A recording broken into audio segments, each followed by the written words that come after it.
How are you doing? Happy New Day. Happy Wednesday, depending on what part of the world you are and what time of the day it is. Um, yeah, it's a great day. I'm just walking on the street and I decided to just do, just live talk about confidence, to talk about confidence. Um, I remember a quick story about how confidence worked for me at some point.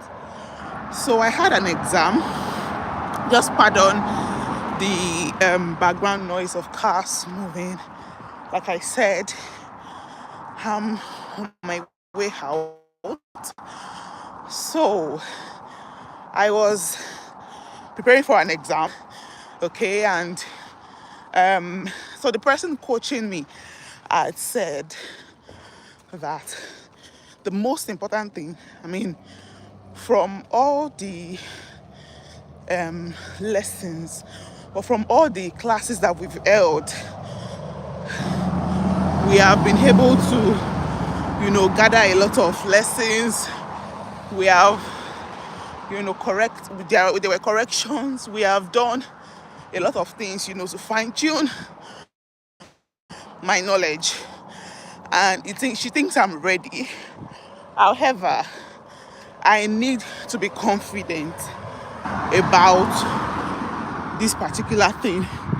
I need to be confident. I need to carry my confidence with me, because no matter how much I know or I think I know, if the confidence is not there, one, I might even forget the things I know. That is one. Secondly, I might discourage my examiner, because this particular thing I am, doing exams for is a role that requires confidence. Is a role that, you have to wear your confidence all the time, because you'll be interacting with people and you will have to convince people, to not necessarily convince, but probably give hope. It's in line of nursing. So you have to give hope to people. You need to let them know that you're not just psyching them up, but you are, actually communicating hope to them.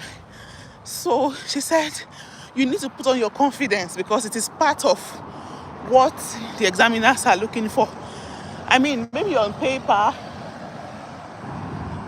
they might write that you have to do this, you have to know this, this is the score for this, and confidence is not even one of them.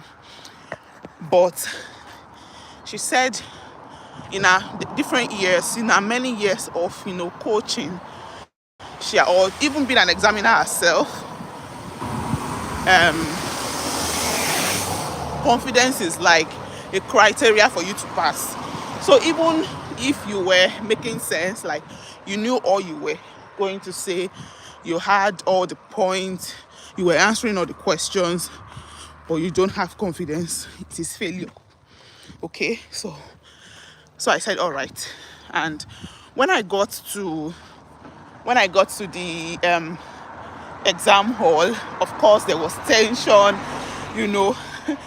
I could see myself saying yes and no at the same time, and all of that. No matter how much you try to comport yourself, this is like a lot of time that you have invested in reading, and a lot is at stake if I pass this exam or not.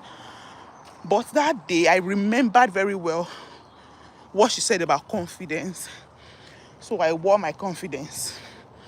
So even though I was saying the wrong thing, and I was sure that this thing I was saying was wrong, I was confident. I was very confident. And that day, I knew the power of confidence. Whether that was just in a secular setting, or maybe in a maybe secular setting, I think it applies to life. I think that it applies to how you carry yourself in life, what happens to you, how you attract a lot of things with confidence. So While I was doing the exam, she was asking me questions. It's more of an oral exam. So, I was saying yes and no. I was, a bit of tension. She said, but I was saying it with confidence. I remember the confidence. And I was saying it. And she said, I will give you the permission to go outside for 2 minutes and read this particular thing and come back inside again and tell me. That is a rare privilege, a very rare one. So I went outside and, I calmed myself because that was what I needed to do. There is no amount of book I wanted to read for 2 minutes anyways.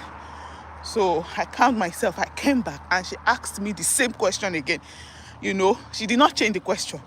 It was the same question, which of course I prepared myself and, and I answered very well. So, yeah, so that's just what this story is all about. Wearing your confidence. Wear your confidence. Be courageous. And that reminds me of what God was telling to Joshua, when he was leading the children of Israel after the death of Moses. He said, Moses is dead, okay? And probably that was the end of his own assignment, but there is still something for you to do. There is a lot for you to do. And he was not saying get. He said be strong and be courageous. So all he said to him was be strong and be courageous. Courage is what you need to have inside to have confidence on the outside. You can't have courage, you can't have confidence without being courageous, because that is like the outward appearance of who you are on the inside. You cannot be timid on the inside and be courageous or be confident on the outside. And what is the definition of courage? Courage is not the absence of what will make you not courageous. Courage is actually even in the presence of all these things, because your test of courage is when all these things happen and you're able to say, you know what, I'm still holding on to my convictions. So that was the same thing God said to Joshua. Be courageous. Whether there is men or not, be courageous. Whether there is somebody believing in you or not, be courageous. Whether you have, whether you are winning the battle or not, be courageous. So courage, strength, courage. So that is the same thing I'm bringing to you today. Strength and courage. Be courageous, be confident. And like I said, confidence cannot happen if there is no courage on the inside. So that is what today's live is all about. Hopefully I'll come again in the afternoon. Probably when I'm finished with my meeting, and we'll continue with probably something else or this particular topic. And thanks so much for watching this live with me. Bye.